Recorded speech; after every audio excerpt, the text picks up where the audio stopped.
Ladies and gentlemen, please welcome our next speaker, Maik Wojcieszak, presenting the topic about pink elephants, giant giraffes, or how to deal with uncertainties and risk in complex environments. Welcome everybody. Let's talk about, giant giraffes. You see the image already? Yeah, it's there. And you may wonder, what does that have to do with risk management? I tell you a story. When I first encountered a giant giraffe, it was back in the 90s when I was working as a student for a company delivering equipment for newspaper production, equipment and software. And I was full of energy and curious, and I had a side project just for experiments and created a software to manage digital printing plates. I got feedback from customers. They liked it. They said, it's a good idea. We want to buy it. I approached my boss and said, we can make a product out of that. And he turned down this suggestion with telling me I'm not using professional development tools and I'm not applying the right automation principles. And these arguments sounded to me like he was saying, when we do this, a giant giraffe will come and eat us all. It does not make sense to me.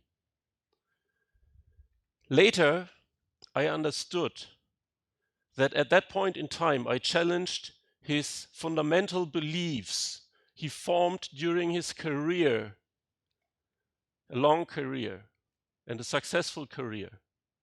And these fundamental beliefs formed the basis for decisions. Unfortunately, this was not the only decision that was not matching the time in the 90s. And the company filed for bankruptcy a few months later. I had the chance to buy back my software and found a company around it, which is still in business, and we are still selling the software. So why do I tell you this? Risk management is not just what you may think it is. It's a great tool to avoid that our fundamental beliefs that we formed in the past will create risk and failure in the present. So my name is Maik Wojcieszak, which was already mentioned. Thank you for that. And I founded Get Next IT. We're helping companies and individuals to succeed in complex environments and in the complex world we have today. And the other company I mentioned is Wobe Systems. I'm still CEO there and dev lead, so I'm in the technology and hands-on as well. So let's talk about risk and chances. When we talk about risk, we need to talk about chances. So because they come together. And there are some things you need to know. So if we are having a business, we are supposed to take risks. It's not something that we can decide. We need to do that, because when we eliminate risk completely, we also eliminate all the chances. So this does not mean we jump off a cliff without asking any questions. So we want to make sure that we survive the risk. And this is why we need risk management, because we want to exploit chances. So to do a good risk management, we need some data. Data is very helpful. You see the sign here. You have some data. You can make an informed decisions whether you cross the field or not. And this data is not always available. So we need to find ways to get the information we need for making good decisions. So why is it so important to make good decisions? Annie Duke, the author of Thinking in Bets, she's a professional poker player, put it that way. there are two things which determine success or failure. And that is, first, the quality of our decisions, and second, luck. One of the two things, only one, we can influence. You can guess which one. So before we can make good decisions, we need to think a little bit about the context in which we are making the decision. And Dave Snowden created a model for different contexts, which is called the Canavan framework. And in the center of this framework, we start with disorder. We don't know anything, that's disorder. And then we try to figure out in which context we make our decisions. One of these contexts or habitats, which they are called in the Canavan framework, is the obvious context. There's the framework comes with a suggestion how to act in this context. And this is here sense, categorize, respond. So in this obvious context, we just look and categorize it. We know everything. So we just put it in a drawer and say, okay, we know how to respond in this category. To make it a little bit more vivid, let's have a game metaphor. You all know the game tic-tac-toe. You maybe played it when you were in school, but you stopped playing it because it was boring. If you know how to play it, you can't win. And yeah, that makes it very boring. I guess that's also the reason why there are no international championships for tic-tac-toe. So it's obvious, you know everything and you can act perfectly. The other context is the complicated context. Now we have a situation where we still know everything. We have all the information, but it's hard to make sense of it. Giving a gaming metaphor for the complicated habitat is chess. All the pieces are obviously in front of each player, but luck won't help you if you as an occasional player play with or against a grandmaster, because the grandmaster will make just better decisions than the occasional player. So that's a complicated habitat, and now we come to the one which is in the headline of this talk, the complex context. And the advice here is probe, sense, respond. It may sound familiar if you're doing agile development, because this is the way we are doing agile development and agile project management and agile everything. Test, probe, sense, get feedback, respond to what we see. And there's one last, that's the chaotic context. That's a completely different talk. Let's hope we are not ending up in a chaotic project. I had some in my career. It's not my favorite situation, so just get out of there. Okay. Besides that, we can observe different strategies how to approach complexity, and one is ignoring it. You maybe saw that in your own company or in other companies. Things get brittle, things break down at the sides, and people just do the same that they did years and years and years and ignore something has changed around them. Not recommended. Another approach we try to apply to complexity is rational understanding. The problem with complexity is it is complex. That means rational understanding is not so easy, and that means that you may end up in a situation that I like to call analysis paralysis. So decisions take very long. and yeah, then the chances are gone probably.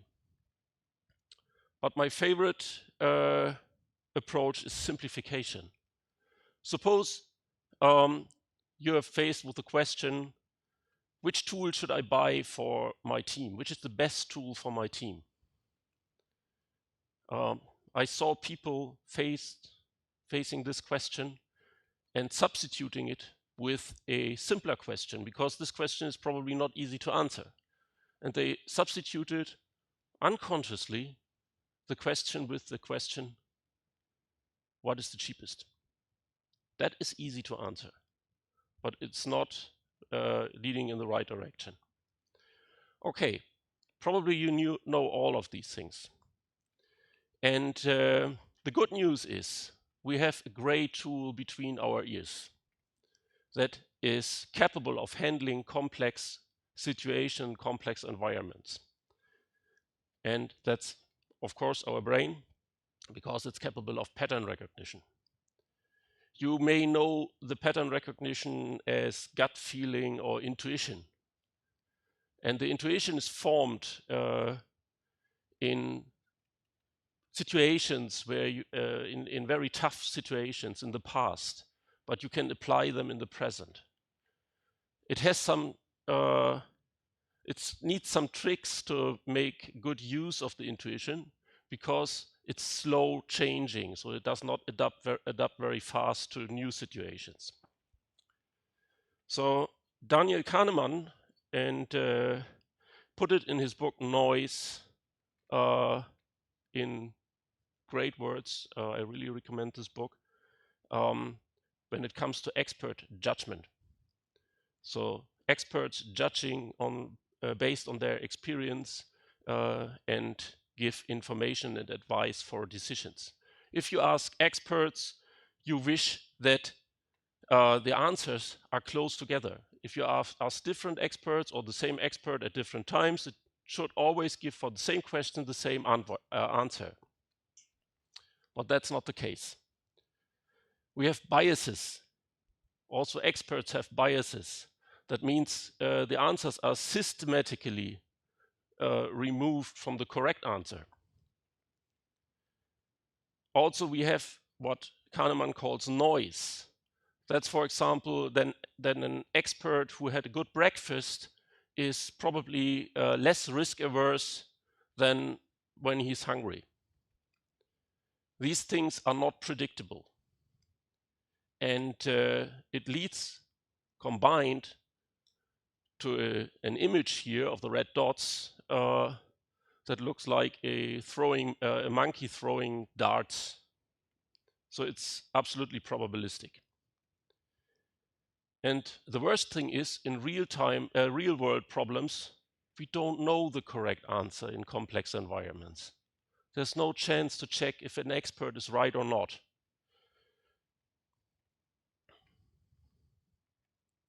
So let's make an experiment about biases. There's a statement on the right side of the slide. A qualified project manager improves the chances of the software project to succeed. Who of you are project managers? Some. You can decide for yourself. Do you go to the blue door? Yes, I agree. Or the red door? No, I don't agree. Just remember it, and I give you some additional information. This information is from the chaos report, which was mentioned in the keynote by Gigi. Thank you for that. And it researched and analyzed thousands and thousands of projects. And they also checked if a qualified project manager improves the success probability of a project. And the numbers for the waterfall project is, the result for the waterfall project is, if you have a qualified project manager in the project, the success is 3 times less likelihood. So if you just don't have a project manager, it's 3 times more likely that the project will succeed. You say, okay, this is waterfall, forget it. In Agile, it's even worse. If you have no project manager, the likelihood is more than 4 times higher to succeed. So please, project managers, don't feel offended by that. This is just statistical data and we need to explain it. We should not ignore it, because if we ignore it, we may fall victim for the base rate fallacy. But if we think about it, we may find an answer. The chaos report people explained it with our human tendency that we feel not so responsible if there is a qualified person which is responsible for the project. So the team just not feel that responsible. But a project manager can't lead a project to success if the team does not support with full energy. That might be a possible explanation.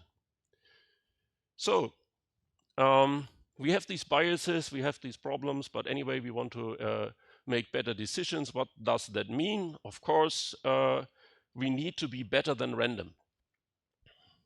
So if we make decisions by just flipping a coin, we get a result, and we want to be better than that. So, and that's why we need to understand probability and, of course, luck in that context as well a little bit. And in complex situations, we have connected probabilities. So one question in risk management is, does an event favorable or risky occur or not? It's a binary question. We get an answer yes or no. So the probability for each is, if you know nothing, 50%. That's not so bad. But what is the probability of 3 heads in a row? So that means if your success depends on 3 different events to turn out to your favor, it's only 12.5%. So we need to keep that in our mind and think through the different events. So the classic risk management applies risk matrices. They are recommended in many frameworks. And I would suggest don't use them. There are many reasons for that. And one is based on, again, how we assess risk here. On the x-axis, we have probability terms from very unlikely to very likely. And on the y-axis, we have impact terms from negligible to catastrophic. And we sit in a workshop and assess the risks and print it into the risk matrix, and then we know, because of the color in the background, we need to act, or we can just ignore it and let it go.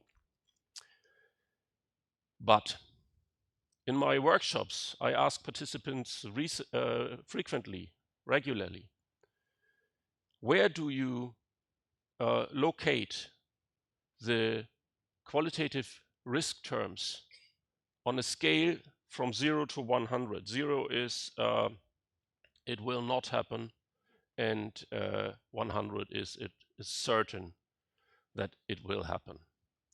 And I get these results, for example, for very unlikely, 0 to 20%.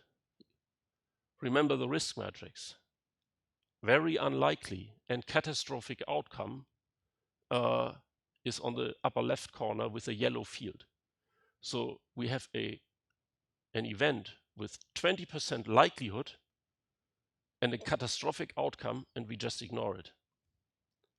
That's not a good decision here.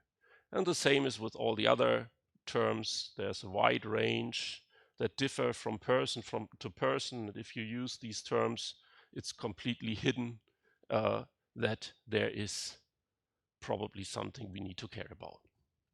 Okay. How to change that, how to fix that? Very easy. We just don't use the terms, we just use the scale from 0 to 100, which, by the way, is the percentage value to measure probability. One common reply to this suggestion is a precise estimation in percent is impossible because we do not have enough information. I'd like to say to this, precise estimation is an oxymoron. If it is precise, it's a fact. An estimation is, per definition, not precise. So, and not enough information is uncertainty. And probability is measured is a measure of uncertainty. So we just measure our uncertainty related to a possible event or outcome. You can find some funny list in www Flaw of Averages top 10 list of these replies and excuses not to use quantitative methods in risk management and risk assessments. Have fun with it.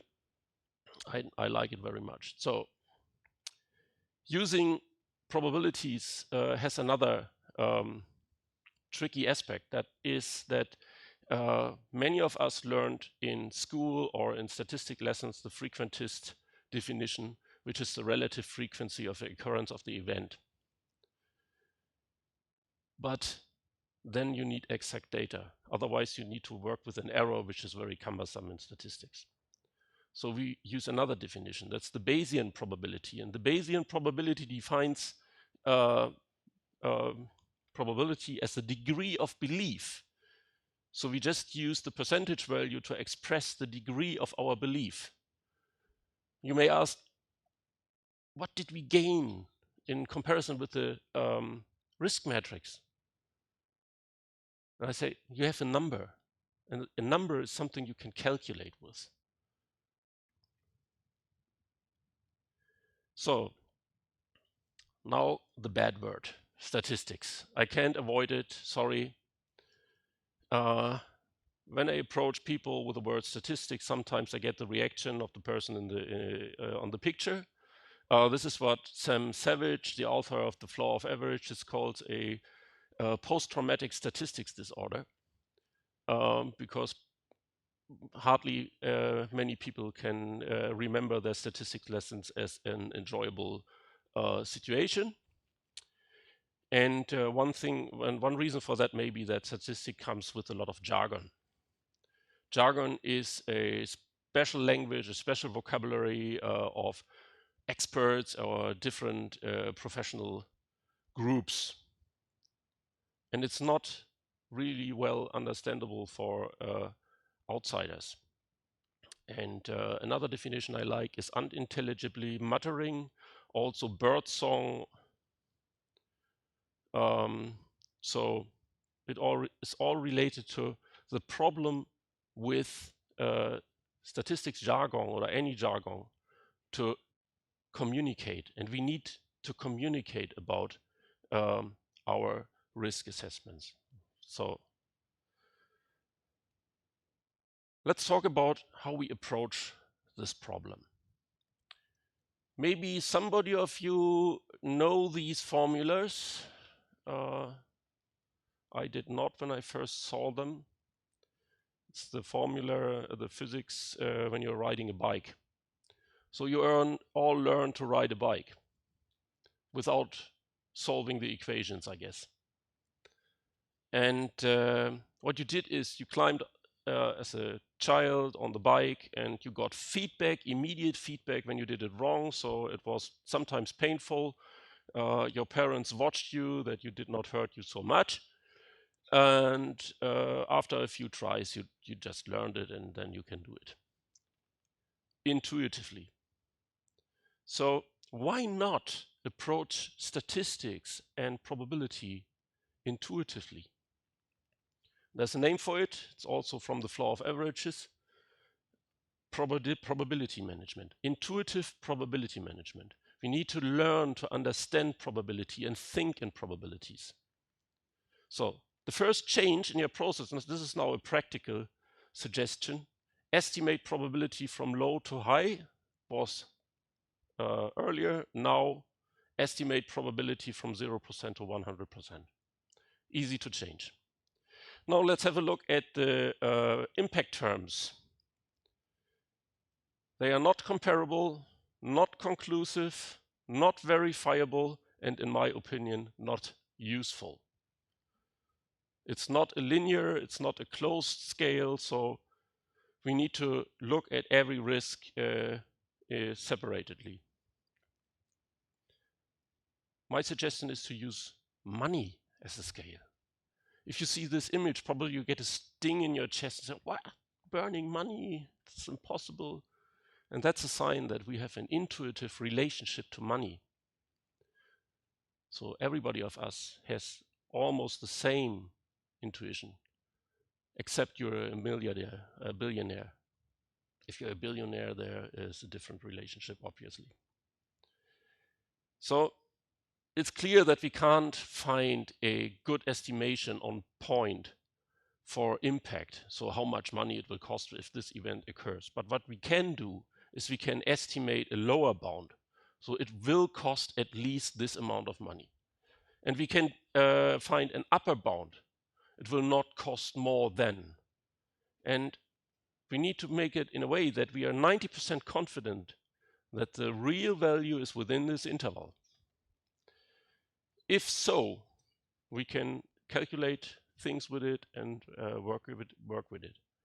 If we are not sure, we can make a simple check to work on our biases. So if we ask ourselves, do I want to bet that the real value is in this interval, €1,000 of my own money, or would I rather choose a fortune wheel where I have a 90% chance to win? If your gut cries, take the wheel, then rethink your estimation. You are not consistent with your intuition. Okay, what's more to know about uncertain numbers, which is impact? We know when it happened, but we don't know in advance. That's the definition of an uncertain number. And uncertain numbers have distributions, and these are displayed as histograms like this one. There are different shapes of histograms possible, but a good guess is to use a normal distribution to apply to our interval. There are many reasons for that. I spare you that. And another distribution can be used very well for example, cybersecurity risks. This is a so-called log-normal distribution, and it has a specialty. That's the long tail on the right side. Some cybersecurity risks are not very costly in most cases, but in rare cases, they can lead to catastrophic outcomes. So we can apply this distribution when we think it matches reality better. So why doing that? We want to change now. We want to estimate impact from negligible to catastrophic and estimating a 90% CI for impact in euro instead. So what to do with that now? Modern statistics and steam locomotives have in common that the modern statistics was new when steam locomotives were new too. So what did the statisticians at that time did not have? Right? Computers. We have computers. We do not need to make cumbersome experiments with dices or urns. We can just run probability experiments with our computer, and that are Monte Carlo simulations. It's just trying instead of calculating. No special software required. I sometimes hear, yeah, we need a special software to do this complicated Monte Carlo simulations. No, you don't. You can do this with Excel. If you're not a programmer, if you're a programmer, you can use plain Python or Jupyter notebooks and create in a few lines of code a Monte Carlo simulation that can generate the data for you. So 100,000 or more experiments per second. So that's amazing. Let's use it. So how we bring these together? We have the confidence interval and draw an impact for every year in the next 100,000 years. And we have a probability for the event.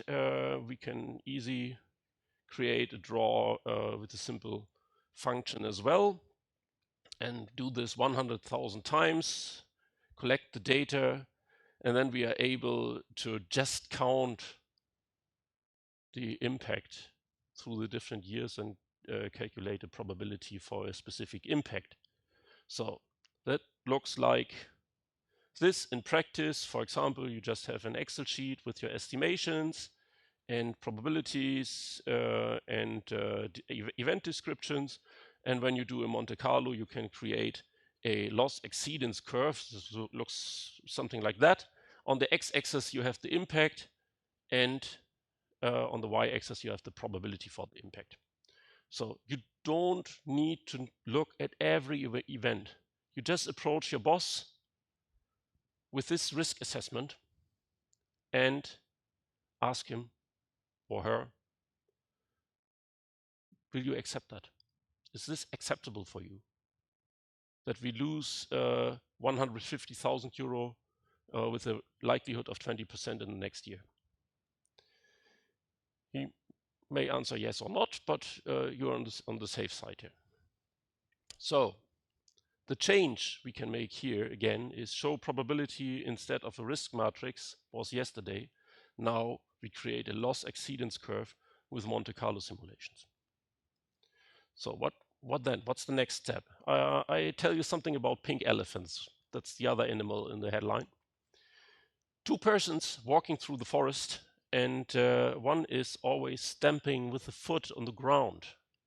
And the other person asks, why do you stamp on the ground? And he said, I want to shy away the pink elephants. And the other person said, there are no pink elephants here, so why are you doing that? And the other person replied, so you see, it works. What we want to do is we want to find effective risk mitigation measures. We do not want to shy away pink elephants. And we can think about risk mitigation in advance before we apply them. Do the same Monte Carlo and create a risk mitigation curve. Approach our boss again. Are you willing to accept this? And you need to consider the cost of the risk mitigation. All risk mitigations cost some money, some time, some anything, some resources. And when you're ready, when you found a compromise, which risk you are willing to accept, then you just apply the mitigations. So now let's get back to feedback. How do we get feedback for our forecasts, for our estimations of the probability that an event will happen or not? And this problem can be solved with the so-called Breyer score. Glenn W. Breyer proposed this score in the 1950s to evaluate weather forecasts. It's very simple. You apply this formula. P of t is the probability. T is 1 if the event happens, and 0 if the event does not happen. And you get a score between 1 and 0, where 0 is top and flop is 1. So you need to be close to 0 to know that your estimations or your forecasts are pretty good. And they will not be at the beginning. That's for sure.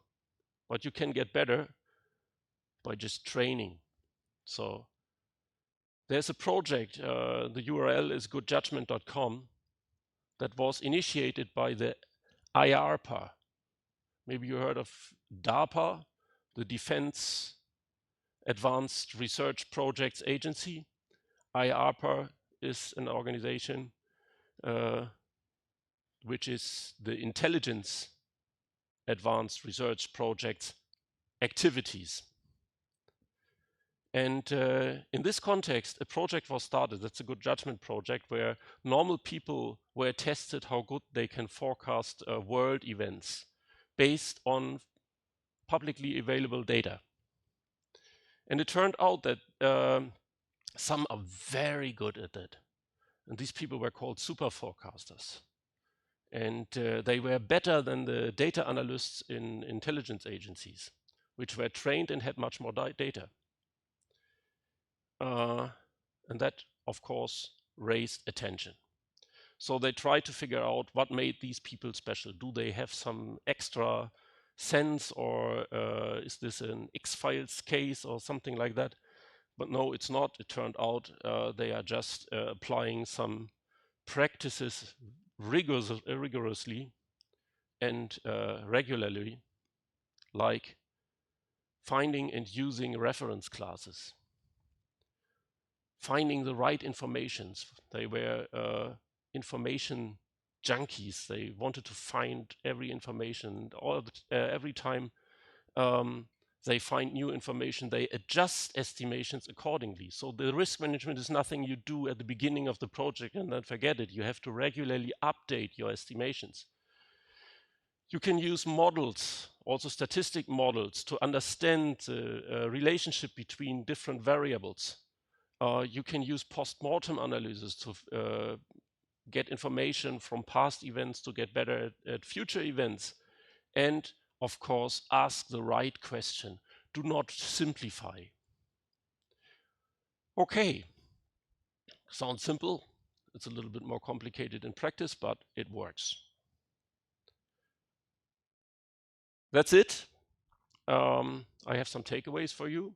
And if you liked it, or if you just want to stay in contact and you're interested in other topics about measurement and using models to different fields in the IT, then I would be happy if you use this QR code for connecting with me on LinkedIn. And it starts with the takeaways. Don't be afraid. There's no huge risk to do a risk assessment with quantitative methods. It maybe takes you a few hours to get into the Python coding or how to use Excel for that. There are YouTube videos. It's not very, very complicated. Just take the first step and try it. Ask the right questions. That's the most important thing for me. Start with what you have. Do not wait for the AI solution that will solve all our problems in risk management. Of course, you can ask UI, ChatGPT, or any other, what are the risks for XYZ. That works pretty well, by the way. Create models and show them to others. Communicate about what you think may happen and get feedback. Create a probabilistic culture. What's that? Probabilistic culture is maybe in the world of poker players, and Duke described that in their book, when somebody expresses a claim, there's very likely somebody who asks, are you willing to bet? And that changes something in your mind. Even if you're very confident, if you're faced with the question to bet your own money on your claim, then you will probably rethink it more rationally. I wish you good luck anyway, because luck is very important to be successful. You can make the best decisions, and if you're unlucky, success will not come. So, thank you very much for your attention. Any questions? Thank you, Mike. Yes, you say ask the right questions, so let's go to that part. First of all, we will move, of course, to Slido questions. We have several of those, but maybe we have just live questions from audience. Do you have any questions? You want to raise your hand and ask something directly to Mike? No? No, okay. I have a gift for you. Thank you, from thank organizers. I'm not sure it's a giant giraffe or pink elephant. One of those, definitely. And okay, two questions, and it goes like that. How does Agile perform in other ScienFin framework quadrant areas? I hope it's a real question, yeah? Yeah. It's IT terms, yeah? Okay. Yeah, it's related Latin, to maybe. the Canavan framework I introduced, and it's an absolutely valid question. And of course, you can apply Agile to a simple habitat or to the complicated habitat, but usually it brings more process overload to these kind of problems. So if you have a problem, a project you did already in the same way many times, then just repeat it and use the methods you used before. So it brings no additional benefit, but it does not harm, I would say. And one more question. You described that PMs, according to the Chaos report, lower success probabilities. What kind of projects were in the survey? How big were they? They were of different sizes. I don't know the distribution. I recommend to look up the Chaos report. It is just Google it and you find the results and you find much data about the different projects they analyzed. And it were software project. Chaos report stands for Comprehensive Human Appraisal of Originating Software. That means how do humans perform when it comes to the complex task of creating software. And in that context, I would say, if you really want to understand what happened there or where this data is coming from, look up the reports and dig into it. So. Thank you so much. That's it. And Mike, dankeschön.